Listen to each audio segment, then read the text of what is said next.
I've always believed that if you work hard, stay quiet, and do the right thing, life will eventually reward you. Maybe not with applause, but with peace, stability, something of your own. That was my dream. Not a flashy car, not designer bags or spontaneous trips to Bali. Just a house. A quiet little space with a front door I could call mine. Walls I could paint any color. A bookshelf that didn't have to be moved every year. And a kitchen where I'd know exactly where everything belonged. Home. I'm 30 now. I've been working toward that dream since I was 22, fresh out of college and already carrying the unspoken title of the responsible one in the family. It wasn't an award I applied for. It was assigned early, maybe because I did my homework without being asked, or because I didn't cry when things went wrong. While my sister, Layla, threw tantrums and got second chances, I cleaned up the messes. Quietly. Reliably. I got my first job at a mid-sized marketing firm and took on a weekend gig tutoring high schoolers in math just to build my savings. Skipped nights out, ignored vacation photos on Instagram, and lived in a small apartment with creaky floors and water stains on the ceiling. Every dollar I saved had a name. Down payment. Inspection fee. Emergency repairs. It was slow, steady, and mine. My parents praised me often, though more in passing than with real interest. You've always been strong, sweetheart. We never worry about you. I smiled, even when it sounded like a dismissal instead of a compliment. I didn't need them to fuss over me. I just needed them to see me. Layla, 2 years younger, has always been different. Lively, emotional, impulsive. She bounced between college majors, lived at home until she was 26, and when she finally settled into a job last year, my parents practically threw her a parade. She was the baby. The one they protected. The one who needed help always. I didn't mind. Not really. She's my sister. I want her to be happy. But in the back of my mind, I always assumed there would come a time, just once, when it would be my turn. Not to be rescued, not to be spoiled. Just to be recognized. I didn't ask for much. Just a house. One I earned. That was the dream I saved for. For 8 long years. Through pay cuts and rent hikes and moments of burnout so deep I forgot who I was outside of work. Every time I felt tempted to give up, I told myself it would be worth it when I held those keys in my hand. I didn't know then that the people I trusted most would hand that dream to someone else. All because I was strong. Started with a phone call. Sweetheart, can you come over for dinner Sunday night? We just want to catch up, nothing big, my mom said, her voice light and casual, like this wasn't unusual. Except it was. My parents rarely asked both me and Layla to come over at the same time unless it was a holiday, or someone was in trouble. Still I said yes. Always say yes. And it came. I brought a bottle of wine because that's what responsible daughters do, and when I stepped inside, the smell of my mom's roast chicken filled the house. Layla was already there, laughing in the kitchen with Dad like nothing in the world could touch her. I gave her a quick hug, sat down at the table, and told myself not to overthink. Dinner started normally. Small talk. Work updates. My dad asked about my car, and I told him I'd had the oil changed. My mom said the neighbor's dog had gotten loose again. Layla talked about a new plant she bought that she was definitely not going to kill this time. Then my dad cleared his throat. So, he began, we wanted to talk to you both about something. My stomach tightened. That tone. The one he used when bills were overdue, or when he and Mom fought but didn't want to say it outright. We helped Layla with the down payment for her new condo, Mom said, smiling tightly like she was delivering good news. That's great, I said automatically, though I felt a strange chill. I didn't know she was buying already. There was a pause. Well, my mom looked at my dad and he nodded. We used your house fund to help her. And blinked. I thought I'd misheard. You what? The account we've been holding for you, Dad said. We figured it made sense. Layla's moving forward with her life, and it was just sitting there. We knew you'd understand. Understand? I repeated, my voice barely above a whisper. You've always been strong, Mom added quickly. We knew you'd bounce back. You've got a good job. You're smart with your money. Layla just needed this more right now. I stared at them. The words didn't make sense. My brain refused to connect them to reality. Layla, to her credit, looked a little uncomfortable. She didn't meet my eyes. She picked at her food and muttered. I didn't want to take it, but they insisted. I didn't say anything. Couldn't. My throat felt like it was closing. The air around me was thick, too sharp to breathe. I stood up, quietly pushing my chair back. No dramatic exit, no shouting. Just numbness. I should go, I said. Sweetheart. Mom reached for my hand. I stepped back. I'll talk to you later. I left my half-full plate and the wine I brought behind. As I walked to my car, I felt it. Not just anger, not just betrayal, but grief. Like something sacred had been stolen from me. And the worst part, they thought I was strong enough not to care. I think the first time I was called the strong one, I was 8 years old. Layla had thrown a tantrum in the grocery store because she wanted candy, and when my mom finally got her to stop screaming, she turned to me and said, "Thank God you're not like that. You're my strong girl." I remember standing there, holding a bag of frozen peas, feeling oddly proud, and a little bit invisible. That became the script.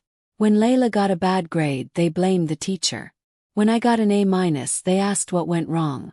I was expected to know better, to do better, to carry the weight of my own expectations. And theirs too. By the time I was 12, my mom would vent to me about her marriage when she thought I was mature enough to understand. At 15, I got my first job, and they joked that I was more responsible with money than Dad. At 17, I started helping Layla with her homework, then with her resume, then eventually with her rent. At every stage, I was praised for being solid, unshakable, dependable. And every time Layla stumbled, I was told to be patient. She's still figuring herself out. She's sensitive. You've always been stronger. Sounded like a compliment. But looking back, I see it clearly now. Strong wasn't something they admired. It was something they used. They leaned on me because I could carry the weight. They overlooked me because I didn't scream for attention. They forgot that even the strongest person has limits. The house fund wasn't just money. It was the only thing I'd truly claimed for myself. A symbol of all the quiet sacrifices. The nights I cried alone but wiped my face before anyone noticed. The days I pushed through exhaustion without asking for help. So when they gave it away, just handed it to Layla like a parent handing candy to a crying child, it wasn't shocking. Not really. Because the truth is, this betrayal didn't come out of nowhere. It was years in the making. It was written into the story of who I was supposed to be. The strong one. The one who never needed anything. The one who was always fine. Until she wasn't, I waited 2 days before I said anything. Not because I wasn't furious, I was. But because I needed to calm down enough to not say something I couldn't take back. Or maybe I was still holding on to the hope that it had been some kind of misunderstanding. That they'd call and apologize. Say they made a mistake. That they'd fix it. They didn't. So I called them. We met again at their house. Same kitchen. Same table. My mother even made tea like this was some routine chat about my work schedule. I started carefully. Measured. I want to talk about the house fund. They exchanged a glance. My dad crossed his arms. We already explained. You explained why you gave it away, I said. Not why you thought it was okay to give away my money. Mom sighed, soft and exasperated. Sweetheart, we were holding it for you. It's not like you lost it. It went to help your sister. She needed it. I looked at her, stunned. I needed it too. That was my life savings. My house. You knew how long I'd been planning, saving for it. You're doing fine, Dad chimed in like that made it okay. You'll bounce back. You always do. I felt something inside me crack. You keep saying that like it's a compliment, but it's not. It's just a way to justify hurting me. You're being dramatic now, Mom said. It's just money. That was it. That phrase. Just money. I don't know how they could look me in the eye and say that. After everything I gave up, after every late night and every missed vacation and every decision I made for the sake of that future. For once, I wasn't the calm one. You didn't just give her money, I snapped. You gave her my future. Without asking. Without warning. And now you're trying to make me feel guilty for being upset. My dad frowned. We thought you'd be proud to help her. She finally has something of her own. She's never been as strong as you. There it was again. Strong. I left before I said something unforgivable. Later that night, I sat on my apartment floor in a nest of old tax folders and receipts. 8 years' worth of carefully labeled envelopes and spreadsheets, reduced to nothing with one decision that wasn't mine. I texted my best friend, Sam. Just 4 words, they gave it away. She called immediately. When I told her everything, her silence said more than her words. Then she said something that stuck with me. If this happened to me, what would you say? I didn't even hesitate. I'd tell you to cut them off. Exactly, she said. So why are you letting it happen to you? I didn't have an answer. I'd spent so many years being the good daughter, the strong one, that I forgot I was also allowed to be the hurt one, the angry one, the one who drew the line and said, "This isn't okay." That night, I looked at a photo on my desk, me and Layla as kids. I remembered holding her hand when she cried on her first day of school, how Mom had called me her little rock. Funny thing about rocks, people love to lean on them until they forget they're even there. But rocks crack too. And I was done pretending I hadn't, that I disappeared for a while. Didn't quit my job, just stopped showing up. I emailed my boss, said I was sick. She replied kindly, told me to take the time I needed. I don't think she had any idea what kind of sickness it was. I wasn't contagious, just gutted. I left my apartment only when absolutely necessary. Groceries. Fresh. The rest of the time I laid on my couch, curtains drawn, staring at the ceiling while hours passed unnoticed. My savings account. I couldn't bear to open it. The thought of seeing that number, emptied, erased, made my chest tighten. Like a bruise I couldn't stop touching. What hurt more than anything, though, was that no one came looking. No texts from my parents. Not even a "how are you holding up?" from my sister. Silence. Like my disappointment was inconvenient. Like they'd moved on and expected me to do the same. And then I saw it. I opened Instagram, mostly by reflex, and there it was. Layla, standing in front of a pastel blue house with a sold sign, holding the keys like she'd won the lottery. Her caption read, "Dreams come true cherry blossom house with garden #blessed #first home #grateful." I stared at it for a full minute. The comments were worse. Mom. So proud of you, baby. 2 hearts. Dad. My little homeowner. Clapping hands, clapping hands, clapping hands. Aunt Mary. You've worked so hard for this. Layla. Couldn't have done it without my amazing family, red heart. I dropped my phone like it burned me. I was shaking, hands, breath, even my teeth. Not from rage. Not at first. It was something deeper. Older. Like every time I swallowed my feelings for the sake of keeping peace came rushing back in a tidal wave. A few days later, I stopped by my parents' house, unannounced. My childhood bedroom had long ago been turned into a storage room. I opened the door just to look. And there it was, sitting on the floor in a half-open moving box. My old math competition trophy from 8th grade.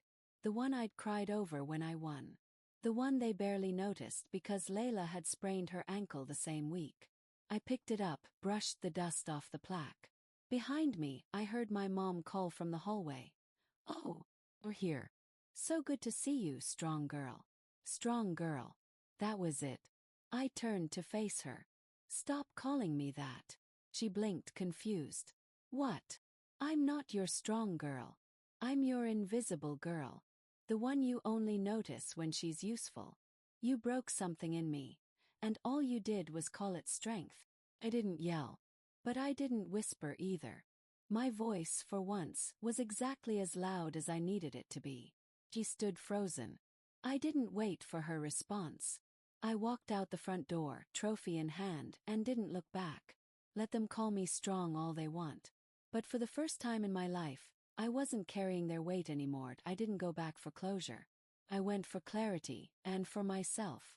After weeks of silence, I texted my parents. One sentence: we need to talk. I'll come by Saturday at 2. No emojis, no soft language. Just a line in the sand. When I arrived, the atmosphere in the house was tight. Mom was in the living room pretending to fold laundry she'd clearly already folded. Dad sat in his recliner, remote in hand but the TV off. Layla was there too, perched on the edge of the couch like she didn't know whether to smile or hide. I stood in the doorway for a moment, then walked in. "I'm not here for an apology," I said. "I'm here to make sure you hear me this time." Mom opened her mouth, but I held up a hand. "Please, just let me talk." They sat in silence. I took a breath, heart thudding but voice steady. "You've called me strong all my life. And for years I believed that was a good thing. I thought it meant you respected me, that you saw me as reliable, grounded, capable. But I've come to realize that calling me strong wasn't praise. It was permission." Dad frowned. "That's not fair." "Let me finish," I said, more firmly than I ever had in that house. "You used strong as a reason to give away my house fund without even telling me. 'Cause you assumed I'd be fine. You assumed I wouldn't fight back. You assumed I'd understand, because that's what I always do." Mom's face crumpled. She started to say something, but I continued. "I'm not your safety net anymore. I'm not the fallback plan, the one you can rely on to be okay while you prioritize someone else's needs over mine." "You don't understand," Dad said, his voice rising. "Layla needed help. It wasn't about favoritism. It's always been about Layla needing help," I said, turning to him. "And every time she did, you pulled from me. Not just money, attention, time, emotional energy. You made me responsible for her happiness, her survival." Layla finally spoke. "I didn't ask them to give me your money, you know." "I know," I said, locking eyes with her. "But you didn't say no either." She looked away. "I didn't think you'd care." That stung more than I expected. "Exactly," I said. "That's the problem. None of you thought I'd care, because you've spent my whole life expecting me to absorb every blow and keep smiling." Mom's eyes were full of tears now. "I thought we were doing what was best for both of you." "You weren't," I said softly. "You were doing what was easiest. And I'm done pretending that's okay." Silence stretched thick and heavy. I took one last breath. "I'm not cutting you out of my life, but I am creating distance. I need to protect myself because clearly none of you will." I walked toward the door, then paused. "For once, I'm choosing me. That doesn't make me selfish. That makes me human." Behind me, Layla whispered, "I'm sorry." I didn't turn around. I didn't say, "It's okay." It wasn't. Not yet. But I appreciated the words. As I stepped out into the sunlight, I felt something shift inside me. Not anger, not even sadness. Just truth. This was never about money. It was about finally being seen not for what I could endure, but for what I deserved. And from now on, I was going to make damn sure I gave myself exactly that. The first thing I did was buy a journal. Not a fancy one. Just a simple spiral-bound notebook from the corner store. I started writing in it that night, even though the words came out jagged and uncertain. But once they started, they didn't stop. Every entry was a release. Of grief, anger, disappointment, and slowly, clarity. I also signed up for therapy. I'd thought about it before, but always told myself I didn't need it. I was fine, remember? Fine girls don't cry in parking lots or stay in bed for 3 days straight. Fine girls keep going. But maybe I didn't want to be fine anymore. The first session I cried within 10 minutes. Not because of anything dramatic, just because the therapist asked me, "When was the last time someone really listened to you?" And I didn't know the answer. I started reconnecting with pieces of myself I hadn't touched in years. I went back to pottery, something I loved in college but had pushed aside because it wasn't productive. I texted friends I hadn't seen in forever. People who always made me feel light and honest and safe. We met for coffee. They didn't ask what happened unless I wanted to tell them. They just welcomed me back. I opened a new savings account with exactly $50 in it. It wasn't much, but this time it felt different. Not a desperate attempt to replace what was lost, but a quiet promise to myself. Beginning. My money, my terms. I found a small one-bedroom rental on the edge of town. Nothing glamorous. Peeling paint in the kitchen, a bathroom mirror that hung slightly crooked. But it was mine. I strung up fairy lights around the window. Bought a second-hand bookshelf and filled it with every novel I'd ever told myself I was too busy to read. I cooked meals just for me, played music I loved, danced barefoot across the wooden floor. And I stopped answering every call from home. Not to punish anyone, but because I needed space. Boundaries. I stopped trying to explain why I was hurt or what they should have done differently. If they didn't see it by now, they weren't ready to. Most importantly, I stopped calling myself strong like it was the whole story. Because real strength. It's not staying quiet so others can stay comfortable. It's not absorbing pain just to keep peace. It's not smiling when you want to scream. Real strength is saying, this hurt me. It's saying, I won't allow it again. It's saying, I matter too. I'm still healing. Some days I ache. Some nights I cry. But every morning I wake up in this little imperfect place I made for myself. And I feel a little more whole. Strength isn't silence. It's standing up. Even when it's uncomfortable. Especially then. The key turned with a satisfying click. The door creaked open, just like the agent warned it would, but I didn't mind. I stepped inside, barefoot, the sound of my steps echoing gently through the empty hallway. My hallway. It wasn't the house I imagined years ago. No marble countertops or wraparound porch. The walls needed painting. The faucet in the kitchen dripped just enough to be annoying. But still, it was mine. I paid for every inch of it. With late nights. With side jobs. With therapy sessions and boundaries that were painful but necessary. With peace of mind I fought like hell to protect. I stood in the living room, boxes half opened, sunlight pouring through the window, catching specks of dust dancing in the air. Felt full. Not of things, but of quiet pride. Of ownership. Not just of the house, but of my life. My phone rang. I didn't look at it right away, letting the sound play out into the open space. When I did check the screen, I was surprised. Mom and Dad answered. Hey, my mom said. We heard you finally closed. We just wanted to say congratulations. My dad's voice came through in the background. We're proud of you. And then my mom added something I hadn't heard in years. We'd love to come see it, if that's something you'd be okay with. Smiled. For once, they weren't assuming. They were asking. And it wasn't laced in guilt or expectation. Just quiet, cautious respect. Maybe, I said. In a while. I talked a few minutes more. Short. Polite. No hard feelings, just space where wounds used to be. After I hung up, I leaned against the wall and looked around again. The silence wasn't lonely anymore. It felt earned. A peace. I ran my fingers along the nearest windowsill. Chipped and paint flaked. There was so much to fix. So much to build. But it was my foundation. My home. They used to call me strong as a way to take more from me. Now I'm strong because I stopped letting them. And for the first time, they were right.